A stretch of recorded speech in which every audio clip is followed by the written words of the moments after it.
কত মানুষ বসবাস করে ছটা অঞ্চলে? কত মানুষ বসবাস করতে পারে? আমাদের ফুরফুরা অঞ্চলে ২৭,০০০ মানুষ বসবাস করে। আমি ২০১৮-র কথা বলছি। এখানে ছটা অঞ্চলে অন্তত ৬০,০০০ মানুষ বসবাস করে।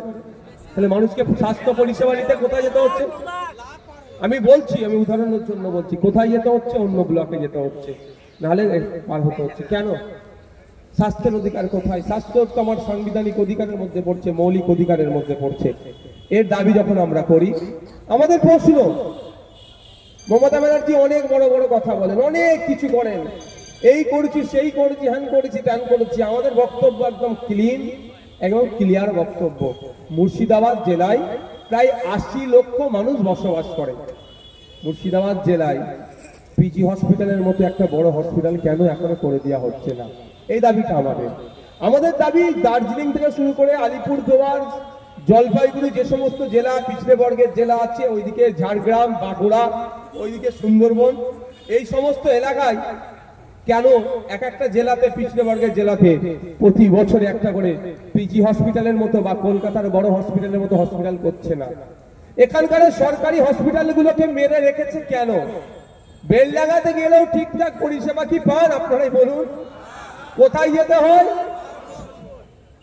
সবচেয়ে হচ্ছে যেতে হয় কোথায়? কলকাতাতে যেতে হয়, তাই তো নাকি ভাই? তাহলে এখানে না হলে সরকারি পরিষেবা পাওয়া যায় না। এখানে বেসরকারি হসপিটালগুলো দেখবেন, আমাদের একটা হসপিটালের মালিক আছে আমার এখানে না, তবে সব নয়, আমি সব জায়গায় বলি, বেসরকারি হসপিটালের অনেক মালিকের সাথে লোকাল ব্লকের তৃণমূলের নেতাদের খুব ভালো সম্পর্ক। কারণ কি বলুন তো? সরকারি হসপিটালগুলোতে যদি চিকিৎসা পরিষেবা ঠিকঠাক পান, আপনারা কি টাকা দিয়ে আর বেসরকারি হসপিটালে যাবেন? যদি ফ্রিতে হয় তাহলে আমরা স্বাভাবিকভাবে বেসরকারিতে যাব না। তাহলে বেসরকারি হসপিটালগুলো মাছি মারবে তো। বেসরকারি অনেক হসপিটালের মালিক, খোঁজ নিয়ে দেখুন, ব্লকের তৃণমূলের যারা নেতা আছে না, ব্লক স্তরে যারা নেতা আছে, তাদের সাথে খুব ভালো সম্পর্ক করে রেখেছে। কারণ কি? খোঁজ নিয়ে দেখবেন, হসপিটালে গিয়েছেন, ইসিজি মেশিন থাকলে বলবে টেকনিশিয়ান নাই, বলে ইসিজি মেশিন আছে কিন্তু যে চালায় সেই লোক নাই। এক্সরে মেশিন আছে, বলছে কি যে চালায় টেকনিশিয়ান সেটা নয়। অ্যাকচুয়ালি এরকম ভাবে মেরে রেখেছে হসপিটালগুলোকে, যাতে বিনামূল্যে যদি এক্সরে ভেতরে হয়ে যায় সরকারিতে, বাইরের যে ডায়াগনস্টিক সেন্টারগুলো আছে, সবার কথা বলছি না, কিন্তু সংখ্যাই বেশি, তাদের তো চলবে না।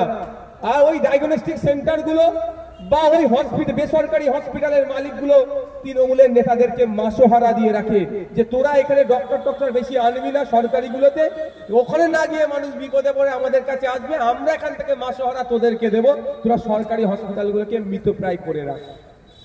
ওই তৃণমূলের নেতাদের জন্যই আপনি সরকারি হসপিটালে গিয়ে পরিষেবা ঠিকঠাক পাচ্ছে না।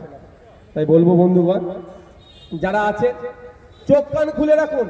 কাগে কান নিয়ে চলে গিয়েছে বললে কাগের দিকে না তাকিয়ে নিজের কানটাকে দেখুন তো আছে কিনা নাই। আপনার অধিকার আপনি জানুন, আপনার অধিকার আপনি না জানার ফলে আজকে আমাদেরকে এই সমস্যার সম্মুখীন হতে হচ্ছে।